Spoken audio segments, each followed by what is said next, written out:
Well, good morning, everyone. Today we are all going to learn what is a register transfer language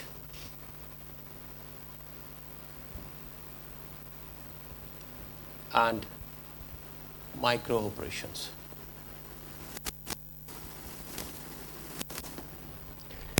Now, this is the first topic of computer organization and architecture.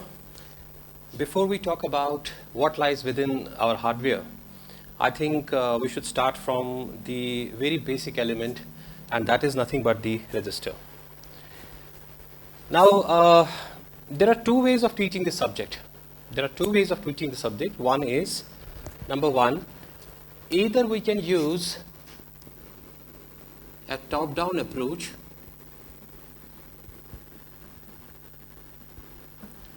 or else we can use a bottom-up approach.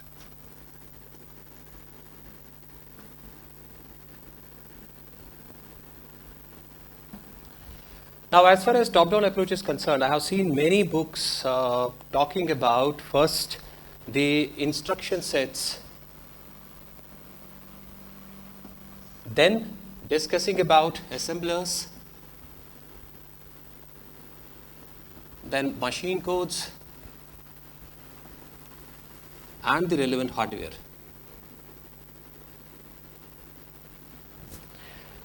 But there are a wide variety of books which are completely on bottom-up approach, and the authors have used bottom-up approach to start first from the hardware, then the machine code, addressing modes, then they talk about instruction sets and assemblers.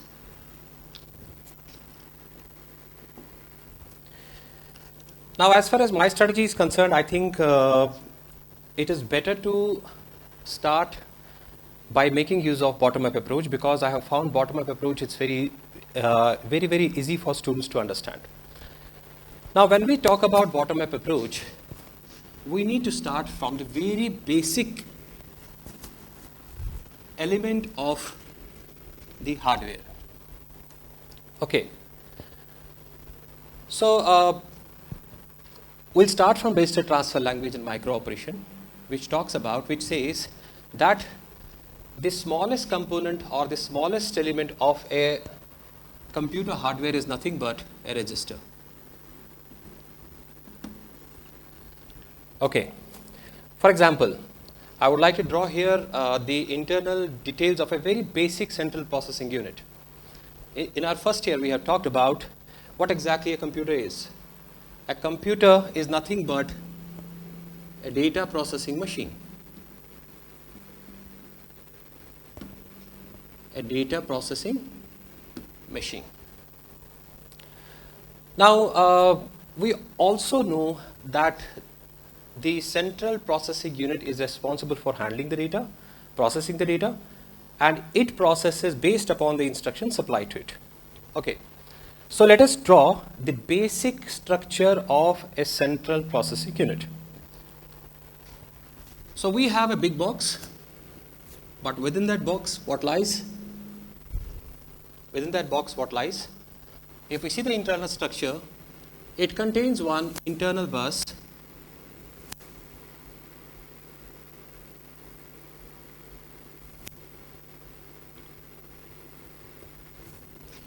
now to this bus, many registers are attached, which has a specific work or specific task to perform.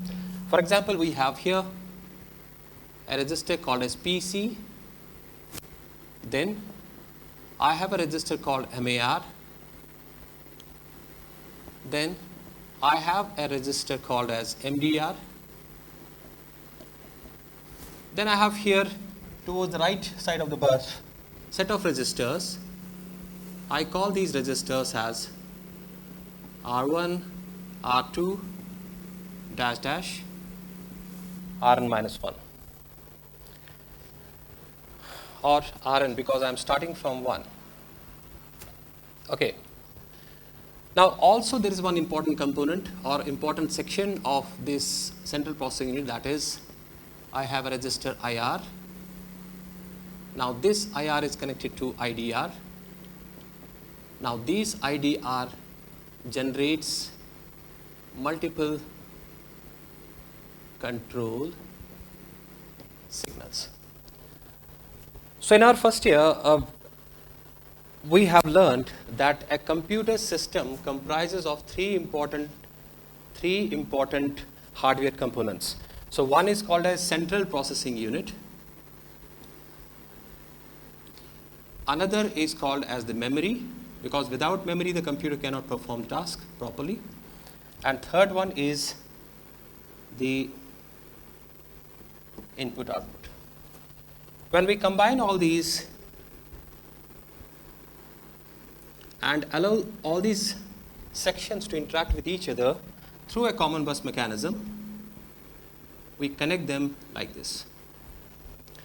Now since we are talking about central processing unit, we know that this central processing unit further gets sectioned or divided into three important components. Of course there are supporting sections also, but since we are talking about the basic structure, so I'm going to write here the three important sections of CPU only.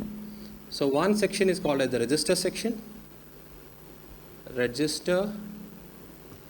Then another section is called the control unit, and the third section is called as ALU, that is arithmetic and logic unit. Okay. Now if you see this diagram which I have made here, if we talk about register section, now everything has been shown in the form of registers. So if we talk about PC is a register. If we talk about MAR, MDR, they are all registers. IR is a register. But since we are specifically talking about registers, and registers are used to store temporarily the data, I think it makes sense if we say this is the register section, because mostly we are going to use, in this case, this section to store or retrieve the data which is required by the CPU to process the data. Okay. Now the other registers has some specific function to play, specific role to play. So let's leave all those registers. So when we talk about registers, so I think this is the section I am talking about. Okay. Now if we talk about the control unit, where exactly it lies? So I think control unit starts from this section, and it also gets included or associated with each and every hardware, because it not only controls the arithmetic logical unit, but it controls each and every hardware unit. Now let me draw the third one, that is called as arithmetic and logical unit. So this is the ALU, which takes two input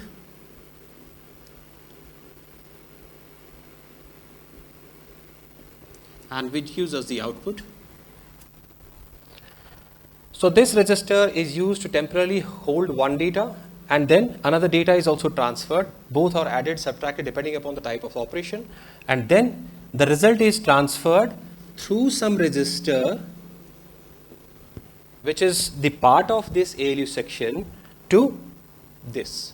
For example, if we talk about, you might have seen in microprocessor or digital electronics, you might have come across the word called accumulator. So accumulator is also a register, but to my understanding it's a part of the ALU section.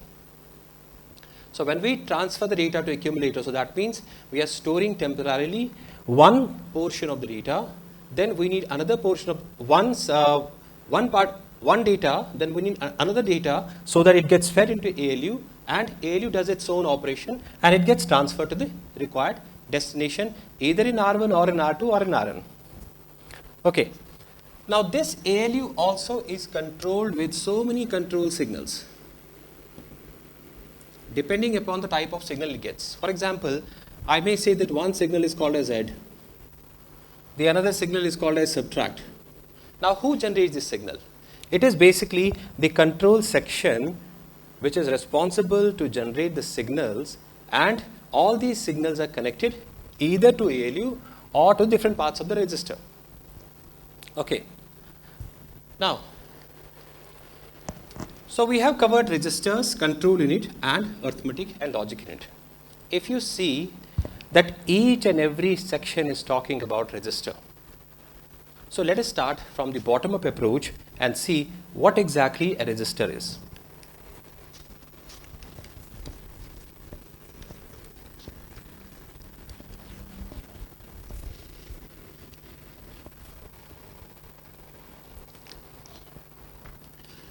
Well, the hardware organization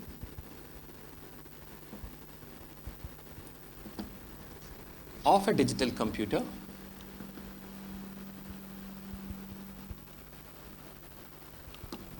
is best understood or best explained by, number one, if you want to talk about the hardware, any hardware section, so it is best explained by the number one, this set of registers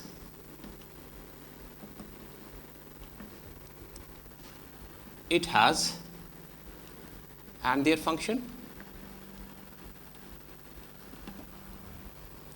Okay, suppose if I talk about the central processing unit here, CPU, the internal structure of CPU, if I talk about this, so if I want to explain it, so I need to explain the set of registers it has and what is the purpose of each and every register. That is what the first point is talking about. Now, second is the sequence of micro operations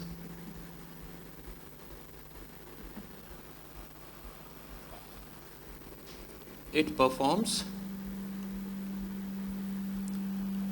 on the data stored in its registers. And the third one is the control it generates, the control signals it generates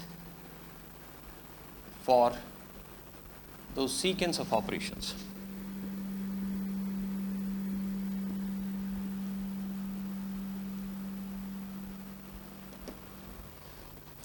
So if I know what type of, how different registers are organized and what is the specific function of each and every register, if I know what operations we are performing on the data which is stored in those registers, and if I know, if I have the control signals it generates for the sequence of those micro operations, then I think it can best be explained.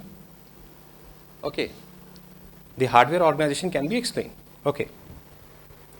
So now, as I said, let us start from the basic simple component of a computer system. And that basic system is nothing but a register.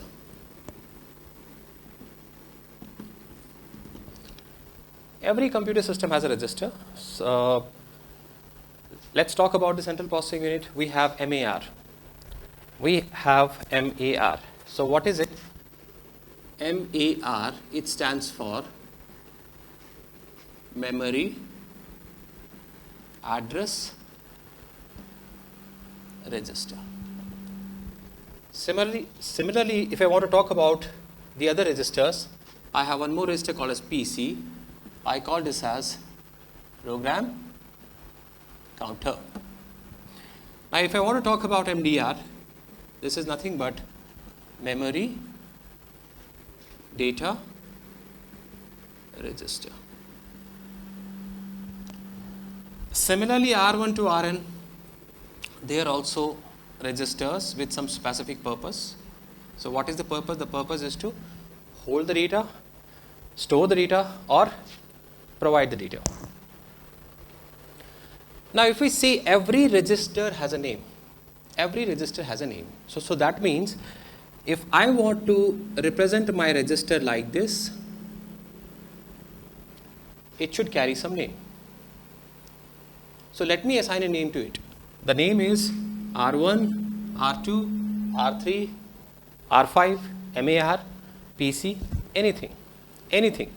But without assigning the name, I cannot say this is a register.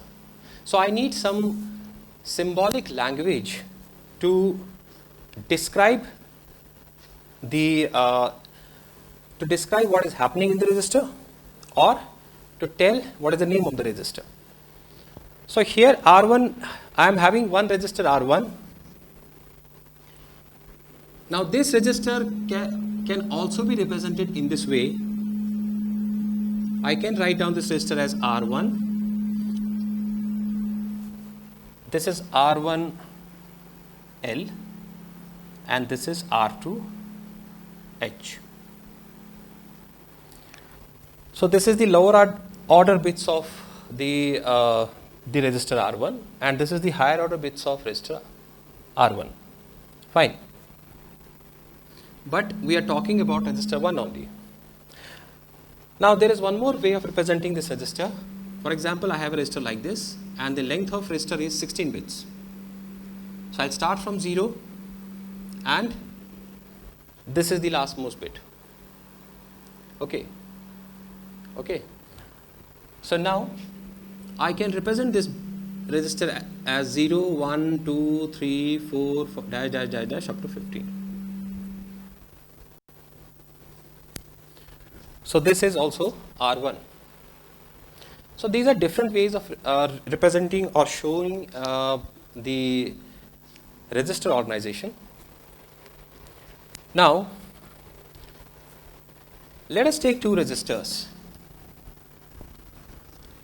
Let's take two registers. So in register transfer language,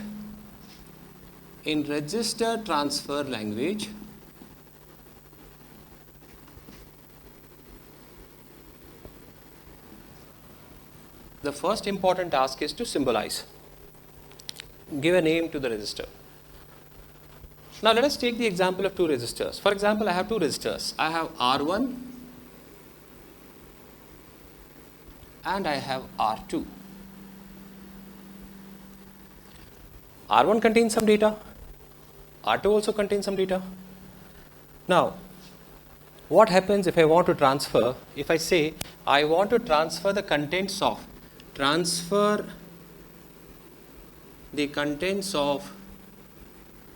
register R2 to R1. Now I need to show it symbolically. So I am making use of an arrow, the backward arrow like this, which will show the transfer. For example, if I say R1, this backward arrow, and R2, this indicates the contents of R2, whatever is stored in R2 is getting transferred to R1. So this back arrow is used to show the transfer. So this is the first symbol which we use in register transfer language. This symbol is nothing but the back arrow.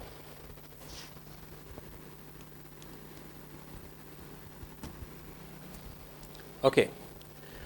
Now one thing is very, very important to note here, that in register R2, when we initiate a transfer from register R2 to R1, the contents of R2, here contents of R2